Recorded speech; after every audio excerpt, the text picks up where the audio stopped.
Olá, turma do oitavo ano, tudo bem com vocês? Espero que sim, viu? Turma, nós estamos iniciando nosso quarto bimestre, tá? Saímos do terceiro bimestre, que foi um bimestre mais um pouco denso, não foi? Mas ainda nós temos uma caminhada ainda a percorrer, né, até esse final de ano. Então vamos nos esforçar ainda mais nesse quarto bimestre, tá certo, turma? Para a gente caminhar bem, fazer as atividades na medida do possível, para serem deixadas em dias, tá? Para a gente facilitar o andamento da disciplina. E terminamos o último assunto, não foi? Nós falamos sobre primeiro reinado, segundo reinado, e agora nós vamos falar sobre a transição do Império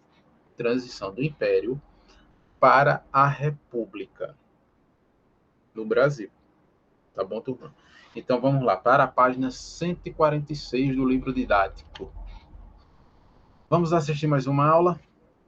Vamos lá, oitavo ano. Vejam, a transição do Império para a República. Então vejam, se encontra na página 146 e 147. Vocês vão ver logo de cara aqui uma imagem que retrata os escravizados trabalhando em uma fazenda de café na região do Vale do Paraíba, no Rio de Janeiro. Essa foto foi tirada em 1882. Olha como é interessante esse retrato aqui. Quando a gente fala na questão da transição do Império para a República, nós com certeza vamos falar sobre a transição de governos, né? A transição de modos de governar o Brasil. Então, de certa forma, nós sabemos que Portugal não queria acabar com a escravidão no Brasil, porque a escravidão trazia lucros para Portugal. Mas os brasileiros, dentro aqui do nosso território, eles queriam acabar com a escravidão, né? Então, vejam, a questão do Império e a República, nesse tempo ainda, era essencialmente o trabalho escravizado, turma. Tá bom? Então, a mão de obra e toda a economia, ainda até esse presente momento, do Brasil, era uma mão de obra escravizada. Veja aqui na página 148, que vai dizer assim, ó, trabalho e sociedade no Império. Como era? Vamos lá, trabalho e sociedade no Império, ó, página 148, vamos comigo.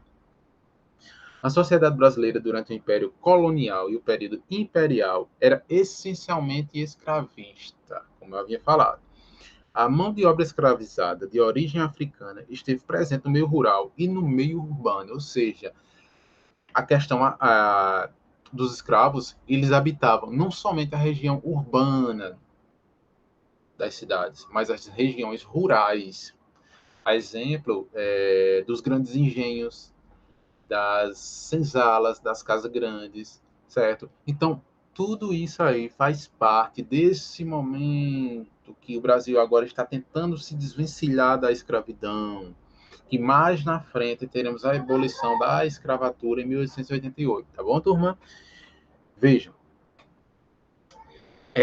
a mão de obra escravizada de origem africana esteve presente no meio rural e no meio urbano, em diferentes tipos de trabalho. Por isso, podemos dizer que as condições de vida dos escravizados variou dependendo da região em que estavam inseridos ou do tipo de trabalho realizado. Então, veja, os escravos estavam em determinadas regiões do Brasil. E em cada região tinha um tipo de trabalho. Se fosse uma região mais pobre, com certeza eles iriam sofrer mais. Se fosse uma região mais rica, eles teriam, de certa forma, algumas regalias a mais, mas não significa dizer que os escravos estavam no momento bom. Não. Escravidão é escravidão. É tortura, é sofrimento, é trabalho forçado. Certo, turma? Então, veja, tudo isso faz parte desse momento da desvencilhão, em que o Brasil tenta se desvencilhar do Império para nós entrarmos numa república consolidada. Entenderam, turma? Então veja como é interessante. Então, a escravidão faz parte desse tempo.